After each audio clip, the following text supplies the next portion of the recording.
एक राजा था, उन्होंने बहुत कीमती हाथी, मित्रों वह बहुत कीमती हाथी एक बार खरीदा और बहुत शौक से राजा ने हाथी खरीदा। उस हाथी की देखरेख के लिए उसके पीछे एक महतबार लगा दिया। एक सप्ताह के बाद में देखा कि हाथी बहुत दुबला पतला हुआ।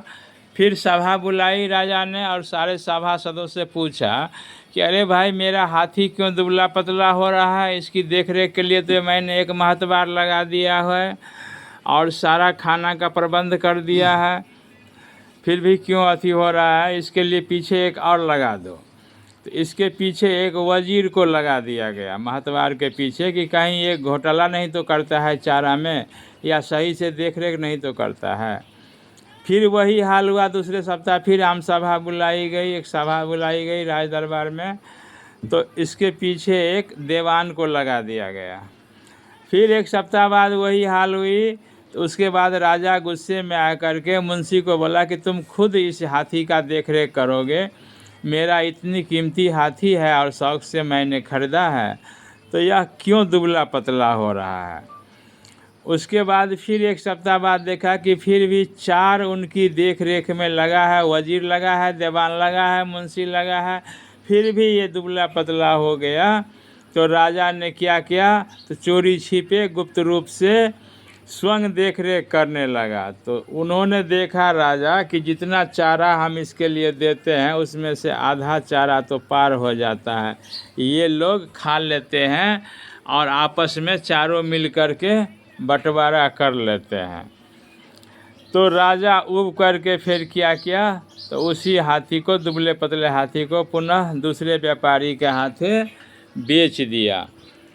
तो मित्रों, मेरा कहने का तात्पर्य है, मेरा कहने का भाव ये है कि आजकल जो यह त्रिस्तरीय पंचायत चुनाव जो पूर्व प्रधानमंत्री माननीय श्री राजीव गांधी जी अमेरिका से लाए थे, त्रिस्तरीय पंचायत चुनाव, कि सरकार का जो भी रकम है, जो भी राशि है, वह हम ग्राम स्तर तक, ग्राम में जो गांधी जी का सपना था ग्राम स्वराज, इस तरह से इस पैसा को यूटिलाइज करें, खर्चा करावे। इसके लिए उन्होंने त्रिस्तरीय पंचायत चुनाव का लागू किया और संविधान में जोड़ दिया।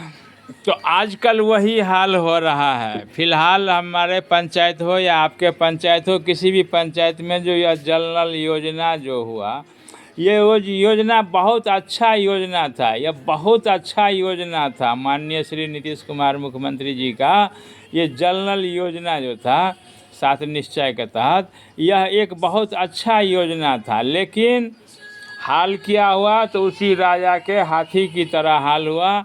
खाते खाते खाते खाते ये जल नल योजना में परिणाम क्या हुआ, जहाँ 45,000 की मोटर लगनी चाहिए थी, वहाँ 15,000 का मोटर मिट्टी खोद करके उसमें डाल दिया गया और सारे कमीशन सभी मिल कर के बाँट लिए।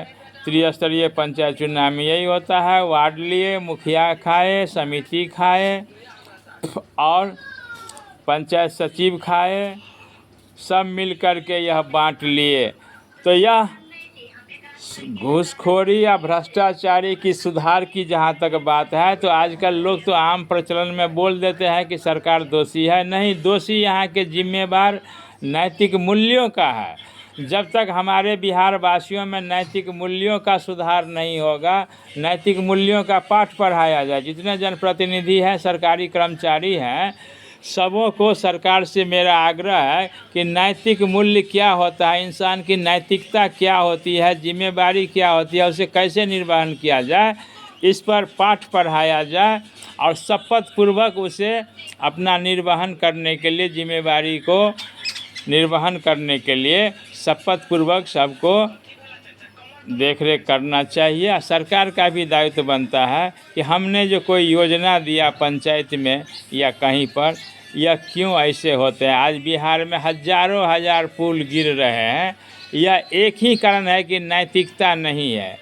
न यहाँ के जेई में, न एई में, इंजीनियर में, न ठेकेदार में, किसी में नैतिकता नहीं है। सिर्फ एक ही मानसिकता से टेंडर लेते हैं, कोई योजना लेते हैं कि राम नाम की लूट है, लूट सके जो लूट, और अंत समय पछताएगा जब यह सरकार जई है छूट। प्रातःकालीन नमस्कार, प्रणाम, आलाम सलाम, जय श्री राम।